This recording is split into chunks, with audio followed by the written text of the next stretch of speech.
But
that students, today I am not going to go through the formulas. I hope the formulas were clear. जो चीज, please pay attention, जो चीज मेरी correlation में से रह गई थी, I am going to cover up that, ताकि आप कल तक कोरिलेशन के क्वेश्चंस कर सको। ठीक है, अब आपके पास अभी तक अगर किसी को कोरिलेशन में कोई डाउट है, they can ask. Anyone has got any doubt? No? है कोई? नहीं है? राइट। तो मेरे पास क्या है बेटा, कोरिलेशन जैसे कि हमने डिस्कस किया था कि I can have of 4 methods: scatter diagram, Karl Pearson, Spearman and concurrent deviation method. हमने 3 मेथड्स कर लिए थे। हमने कार्ल पियर्सन कर लिया, हमने कॉन्करेंट डिविएशन कर लिया, हमने रैंक कोरिलेशन कर लिया, और उसके हमने सॉल्व्ड एग्जांपल्स भी कर ली। अब मेरे पास क्या रह रहा है, I do have a scatter diagram. पहले हम स्कैटर डायग्राम करेंगे। ये देखो जी, please check it out. Scatter diagram में वो आपसे क्या कह रहा है, ऑनलाइन स्टूडेंट्स होल्ड पेन और पेंसिल इन योर हैंड, कि it is going to establish a correlation between the variables. कौन सा? It is going to be have a linear relationship, but it is applied for linear and non-linear both, curvilinear। आपने product movement कौन सा method होता है? Karl Pearson का। तो यहाँ पे उसने कंपैरिजन किया है कि अगर मेरे पास स्कैटर डायग्राम है, how it is different from अ product movement method. That product movement method, Karl Pearson method, is applicable only for a linear relationship. Linear relationship क्या होता है जी? जहां पे y is equal to a plus b x. बहुत important session है आज का, क्योंकि I am winding up my correlation, और जो वाइंड अप में चीजें होती हैं वो सबसे इंपॉर्टेंट चीजें होती हैं, राइट? तो लीनियर रिलेशनशिप आपका क्या हो गया, y equals to a plus b x. तो कार्ल पियर्सन का जो मेथड है, it is applicable only for this. But scatter diagram की क्या क्वालिटी है कि it is applicable for linear as well as non linear. और नॉन लीनियर को हम क्या बोलते हैं? It is called as a curvilinear. तो by plotting the points I will come to know कि what type of relationship I do have in 2 variables.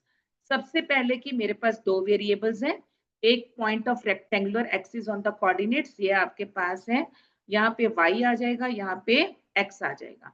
मैं क्या कर रही हूँ, पॉइंट्स को प्लॉट कर रही हूँ, और जो पैटर्न बनेगा, ठीक है, उसके हिसाब से आई विल सी कि मेरे पास क्या कोरिलेशन है। अगर मेरे पास परफेक्ट पॉजिटिव, अगर मान लो मेरे पास पॉजिटिव कोरिलेशन है, प्रीतिंदर, अगर पॉजिटिव है तो मेरा कर्व कैसा होना चाहिए? अपवर्ड, मतलब कौन सी डायरेक्शन होनी चाहिए? Left to right. तो मेरे पास पॉजिटिव है, it means it is going to be there lower left to the upper right. मेरे पास क्या है? Lower left to upper right. और अगर मेरे पास नेगेटिव कोरिलेशन है, तो it is going to be there from upper left to lower right. But अगर मेरे पास नेहा R+1 है, इसका मतलब क्या हुआ? परफेक्टली पॉजिटिव है, कोरिलेशन पॉजिटिव नहीं है। इसमें मेरे पास क्या है? My answer is going to be a perfect positive. और जब मेरा आंसर परफेक्ट पॉजिटिव है तो इसका मतलब वो स्ट्रेट लाइन कर्व होगा from lower left to the upper right. ठीक है। और अगर मेरे पास r इक्वल्स टू -1 है, it is going to be a perfect negative. मतलब मेरा straight line downward sloping curve होगा from top left to the bottom right. ठीक है जी। अब देखो इधर, और अगर मेरे पास जीरो कोरिलेशन है तो उसमें मेरे पास points would be equally distributed without depicting any particular pattern. ना मेरे पास अपवर्ड होगा ना मेरे पास डाउनवर्ड होगा। बट यहाँ के ऊपर based information please note down कि अगर मेरा R 0 है तो मेरे जो पॉइंट्स हैं, जो मेरा रिलेशनशिप है बिटवीन x एंड y, वो इक्वली डिवाइडेड, वो इक्वली डिस्ट्रीब्यूटेड होगा। क्योंकि ये क्वेश्चन आया हुआ है, that is why I am making you underline. अगर r मेरा 0 है तो व्हाट डज दिस मीन कि मेरे दोनों वेरिएबल्स क्या हैं? They are going to be equally distributed. Let's see now through graphs. आपके पास ये वाला ग्राफ देखो, ये क्या दिखा रहे जी? अपवर्ड है बट स्ट्रेट लाइन नहीं है, राइट? मतलब यहाँ पे मेरी वैल्यू किसके बीच में लाई कर रही है? 0 और 1। बट ना ये 0 के इक्वल है ना ये 1 के इक्वल है, क्योंकि it is just simply a positive correlation. यहाँ पे क्या है? परफेक्ट है, परफेक्ट पॉजिटिव। r किसके इक्वल हो गया? +1। इधर r किसके बीच में है? 0 to 1 के बीच में। अब इधर देखें, ये कौन सा आ गया आपके पास? नेगेटिव आ गया। तो नेगेटिव में -1 to 0, +1 में 0 to 1, नेगेटिव में -1 to 0। और जब r इक्वल्स टू 1 है तो आपके पास ये परफेक्ट पॉजिटिव आ गया, राइट? और उसके बाद क्या है? You can have these shapes. अब यहाँ पे कोई पैटर्न बन रहे, कोई स्ट्रेट लाइन, कोई कुछ नहीं बन रहा ना, तो इसमें r क्या? 0 है and it is not going to have any kind of a linear relationship. What is this called as? It is to be called as a curvilinear. Clear है? स्कैटर डायग्राम क्लियर होगी। Scatter diagram का पहला point कि it is applicable for both linear as well as non linear, और उसके बाद directions को आपने दिमाग में रखा। ओके। अब इसके बाद बेटा हमने क्या किया था? The last important thing from this chapter, फिर हम जाएंगे बाइवेरिएट के ऊपर। ठीक है। आपने क्या देखा कि Karl Pearson coefficient of correlation की दो प्रॉपर्टीज मैंने बताई हुई थी। कौन कौन सी? R is a, शाबाश, R is a unit free. The coefficient of correlation lies between +-1। ठीक है।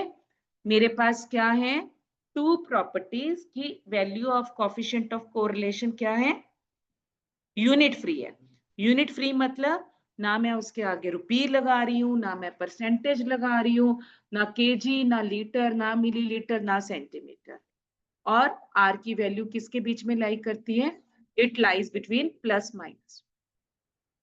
बड़े दिनों से हमने अपने स्टैट्स का हार्ट नहीं पढ़ा। व्हाट इज द स्टैट्स का हार्ट? क्या है? सॉरी, नहीं, हार्ट ऑफ स्टैटिस्टिक्स आपके लिए सीए फाउंडेशन में which property is to be taken as a heart?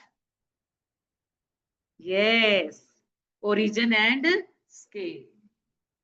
हमने पढ़ा mean measures of centre tendency में पढ़ा। मेजर्स ऑफ सेंटर टेंडेंसी क्या होते हैं? Gets affected by the change of origin and change of scale. Measures of dispersion remains unaffected due to change of origin but gets affected due to change of scale। अब वही property probability में तो हमने पढ़ी नहीं, but अब correlation और regression में वो वापस आ गए. And the ones who have joined me latestly, recently जिसने मेरे को ज्वाइन की है, लेट मी टेल यू, ये जो ओरिजिन और स्केल की प्रॉपर्टी होती है, it is going to be there for a linear equation. ये और किसी के ऊपर नहीं अप्लाई होती. और ओरिजिन कैसे चेंज होता है? इधर बाय एडिंग और बाय सब्ट्रैक्टिंग. मतलब एक ही वैल्यू चेंज कर दूंगी तो मेरे पास क्या हो जाएगा? ओरिजिन चेंज हो जाएगा. ये मेरा ओरिजिन है, और अगर मैं डिवाइड करूंगी या मल्टीप्लाई करूंगी तो मेरा क्या चेंज हो जाएगा? मेरा scale change. Are you able to recall? अब लिखो जी, write down the coefficient of correlation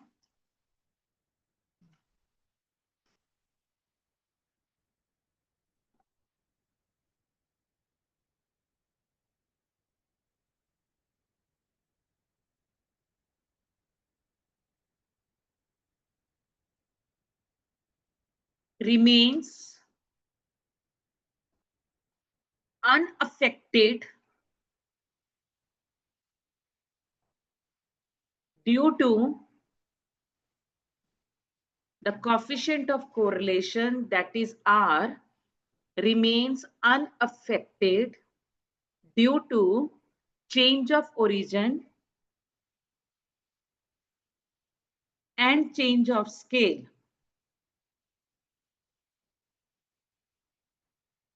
But remains unaffected due to change of origin and scale, but the sign plus or minus SIGN, but the sign of coefficient of correlation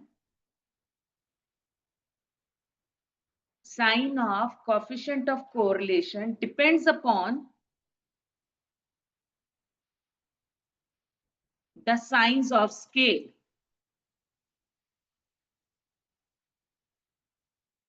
Depends upon on the coefficient, on the signs of scales. First point, if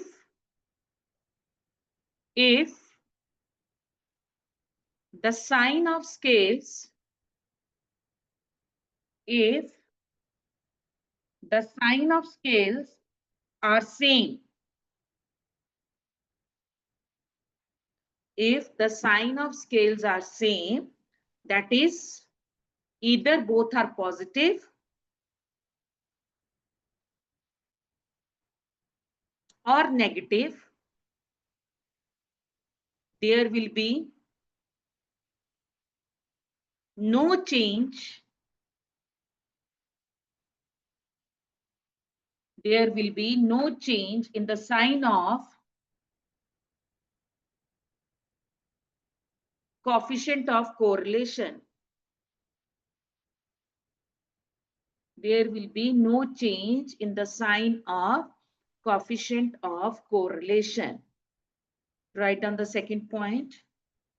But if signs of scale, if signs of scales are of opposite nature,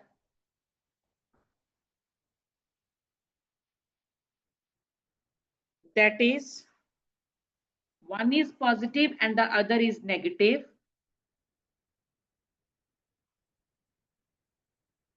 there will be a change in the sign of coefficient of correlation.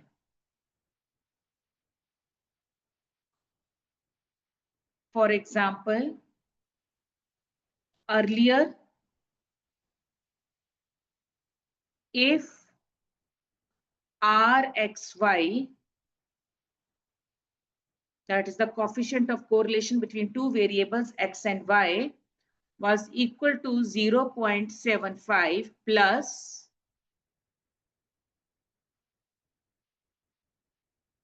then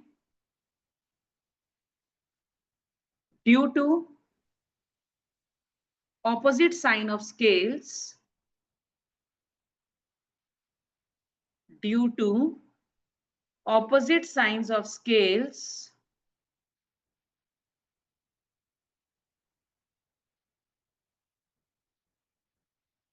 RUV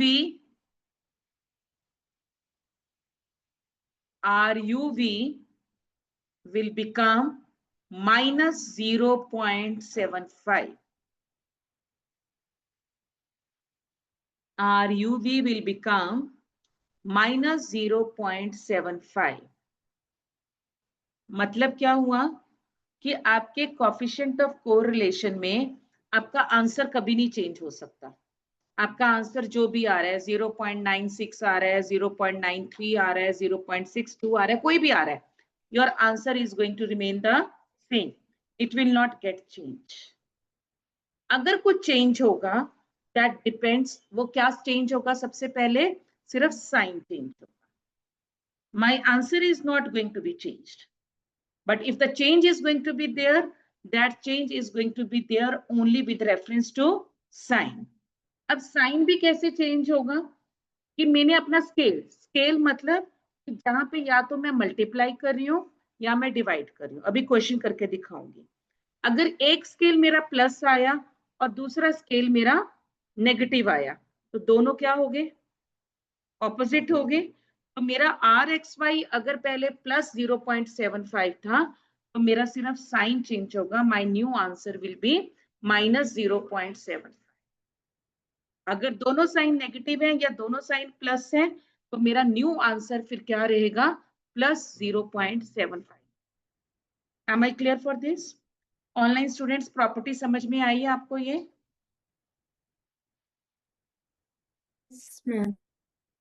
let's do the numericals based upon this property. और ये property बहुत important है आपकी, पीछे exercise में भी इसके ऊपर क्वेश्चंस हैं और यहाँ पे भी है।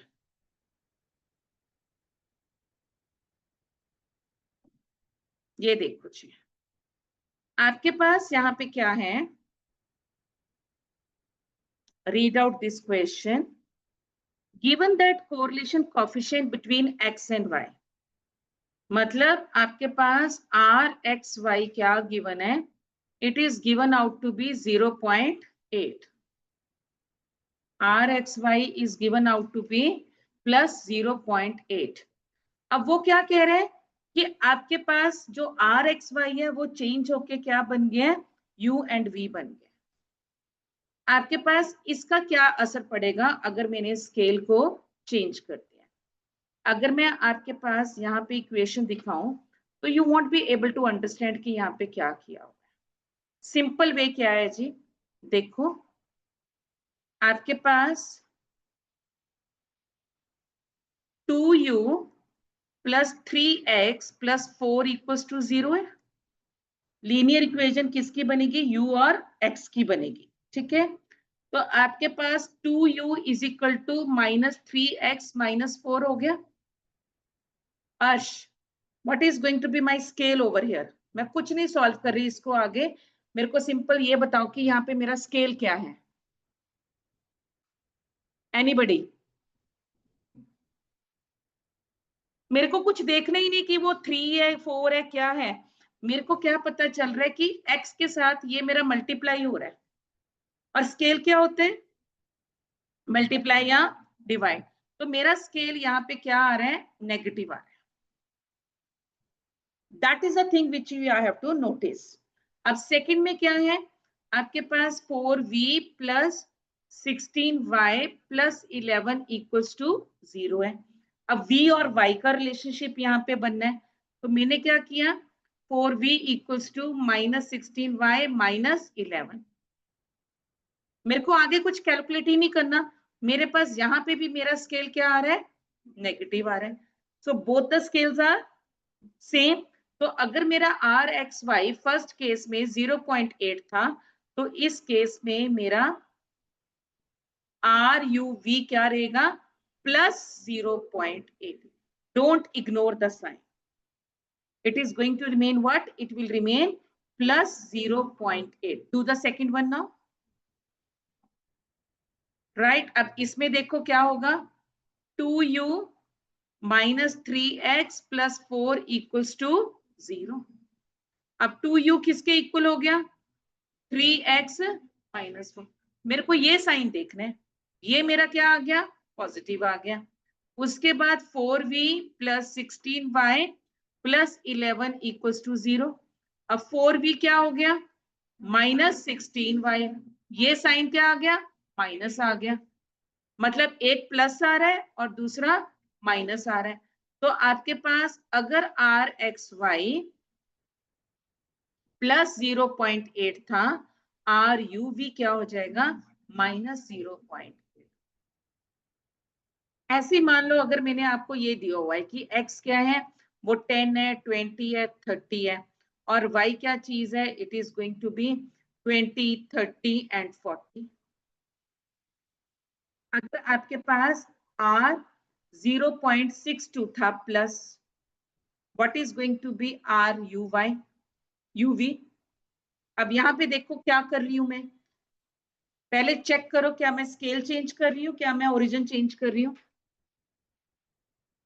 नो, स्केल चेंज हो रहा है, मल्टीप्लाई हो रहा है, 10 2 जा 10 3 जा, नीचे भी मल्टीप्लाई हो रहा है,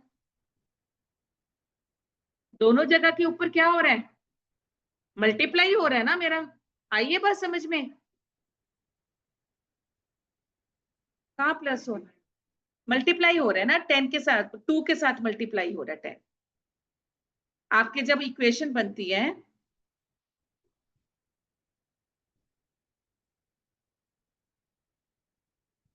भूल गए आपने स्टैंडर्ड डिविएशन में क्वेश्चन किया था, आपके पास इक्वेशन बनती है y is equal to a plus b x. तो अगर आप कह रहे हो कि y, ये a तो है ना आपका, अब यहाँ पे पैटर्न देखो क्या बन रहा है,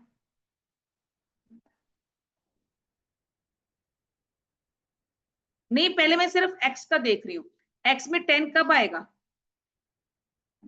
अगर मेरे पास ये x है, मतलब ये मेरे पास 0 1 कुछ भी 1 तो हो ही नहीं सकता, ये 0 है मेरे पास, b की वैल्यू 1 है, तभी मेरे पास ये 10 आया ना। ठीक है, अब यहाँ पे a 0 है, मैं 2 करूंगी तभी मेरे पास 20 आएगा ना, मतलब y इज इक्वल टू यहाँ पे क्या बन रहा है, 10x बन रहा है ना, राइट। मतलब I am going to have a multiplication, उल्टा हो गया, आई नो दैट, मतलब वो क्वेश्चन ही गलत है, बट कॉन्सेप्ट मैंने जो समझाना था वो मल्टीप्लाई हो रहा है यहाँ पे, और मल्टीप्लाई हो रहा है तो उसमें क्या होगा, मल्टीप्लाई में क्या आपका कुछ साइन चेंज होगा, नो, क्योंकि प्रॉपर्टी क्या है कि आपका ओरिजिन चेंज हो चाहे आपका स्केल चेंज हो, आपका साइन नहीं चेंज होगा। अब यहाँ पे क्या है, मेरा आंसर क्या था, 0.62 है। अब यहाँ पे भी मैंने क्या किया, मल्टीप्लाई किया है, तो मल्टीप्लाई करके तो मेरे वैसे ही नहीं साइन चेंज होने। अगर आपका साइन चेंज होगा कब चेंज होगा, अगर स्केल का साइन डिफरेंट है। मेरा आंसर अगर चेंज होगा वो किस रेफरेंस में होगा, साइन में, और साइन किसका, स्केल का। मल्टीप्लाई में क्या मेरा साइन चेंज होगा, अगर मैं माइनस से मल्टीप्लाई करूंगी एक को और दूसरों को मल्टीप्लाई करूंगी प्लस से, तो मेरा साइन चेंज होगा ना, बट यहाँ पे क्या हो रहा है, नहीं है, तो my answer will remain same. Question ये सिर्फ आपको एक सैंपल करके दिखाया, क्वेश्चन में you will easily come to know कि मैं यहाँ पे एडिशन कर रही हूँ, मैं यहाँ पे सब्ट्रैक्शन कर रही हूँ, मैं यहाँ पे आपके पास मल्टीप्लाई कर रही हूँ, या मैं यहाँ पे divide. Am I clear for this? Online students property समझ में आई? Online students, I am taking your consent. Are you clear about the property? Okay, great. अब इसके बाद बेटा लास्ट थिंग आपके लिए है आज, just I will take your 5 minutes, but examination point of view से वेरी वेरी इंपॉर्टेंट थिंग, आपके पास कोरिलेशन का लास्ट टॉपिक है, कोई न्यूमेरिकल नहीं आता, कुछ नहीं आता, it is only your theory, and what is that, that is to be taken as a bivariate data. Bivariate data का मतलब क्या हुआ, जब मेरे पास पहला वर्ड यहाँ पे प्लीज अंडरलाइन कि 2 वेरिएबल्स कलेक्ट कर रही हूँ, बट कब कर रही हूँ, सैमल्टेनियस। यही आपका, इसमें मुश्किल से आपके पास 3 या 4 क्वेश्चंस बनते हैं और वो क्वेश्चंस एज इट इज पूछे जाते हैं। पहला वर्ड आपके पास कि मैं डाटा कलेक्ट कर रही हूँ 2 वेरिएबल्स के बीच में, बट वो मैं कब कर रही हूँ, सैमल्टेनियसली कर रही हूँ। Am I clear? ठीक है, करस्पॉन्डिंग किसके, फ्रीक्वेंसी डिस्ट्रीब्यूशन, तो उसको मैं क्या बोलूंगी, it is called as a bivariate. Univariate में मेरे पास क्या होता है, we need to construct the frequency distribution for a bivariate data, ये नहीं है। हाँ जी, पहला क्वेश्चन ये हो गया। दूसरा क्वेश्चन प्लीज अंडरलाइन, मैं हॉरिजॉन्टल क्लासिफिकेशन कैसे करूंगी, क्योंकि मेरे पास देखो बाइवेरिएट डाटा है, मतलब मैंने एक तरफ x को पढ़ लिया, एक तरफ y, दोनों डाटा को मैंने इकट्ठे किया। तो जब मैंने स्टडी करना है तब तो मेरे को उसको अलग अलग करना पड़ेगा ना, बाइवेरिएट को क्या करना पड़ेगा, यूनिवेरिएट बनाना पड़ेगा। तो जो मेरा हॉरिजॉन्टल एक्सिस है वो कौन सा वेरिएट बनेगा, एक्स वेरिएट बनेगा।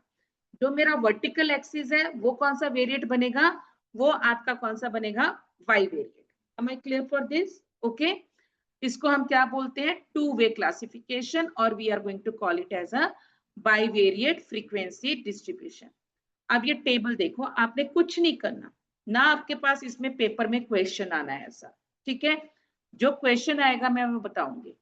याद करो जब आप 6th और 7th में टेली मार्क्स बार्स लगाते थे ना, डाटा देते थे और टेली बार्स बनाते थे, ये वही चीज है।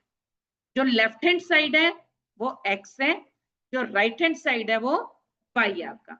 मतलब यहाँ पे मेरा 15 है, तो 15 क्या है मेरा, x है। 13 क्या है मेरा, that is to be taken as a y, ठीक है। तो मेरे पास क्या है, एक म्यूचुअली एक्सक्लूसिव क्लासिफिकेशन है। म्यूचुअली एक्सक्लूसिव आपको पता है कि जहां पे मैं लोअर लिमिट और अपर लिमिट को अलग अलग करती हूँ। तो सबसे पहले आपको मनकरण प्लीज देख लो। सबसे पहले आपको क्या देखना है कि मेरी रेंज क्या है, मतलब मेरी x की रेंज क्या है, उसकी highest value minus lowest value. y की रेंज क्या है, highest value minus lowest value. हो गया आपका ये, ठीक है। उसके बाद you are going to make a data कि कितने बच्चों ने आपके पास मार्क्स इन मैथ्स लिया और कितनों ने मार्क्स इन स्टैटिस्टिक्स लिया। मेरे पास क्लास इंटरवल बना 0 to 4, 4 to 8, 8 to 12। अब मार्क्स इन मैथ्स ये क्या चीज है, ये मार्क्स इन मैथ्स आपके पास क्या है, इन्होंने यहाँ पे बताया होगा किसको हमने एक्स लिया और किसको वाई लिया।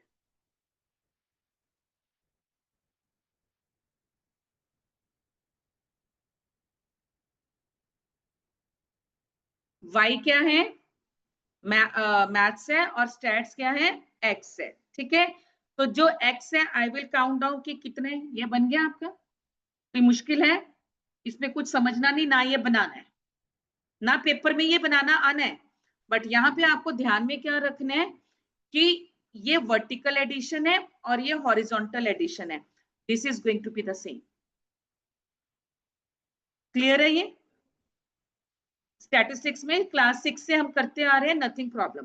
बट जो अब क्वेश्चन आना है, एक क्वेश्चन पहले बता दिया, 2 क्वेश्चन जो आपके पास आने हैं ऑनलाइन स्टूडेंट्स, कि ये जो बाइवेरिएट डिस्ट्रीब्यूशन है बेटा, it can have 2 types of univariate distribution, जिसको हम क्या बोलते हैं, it is to be called as a marginal distribution and it is to be called as a conditional distribution.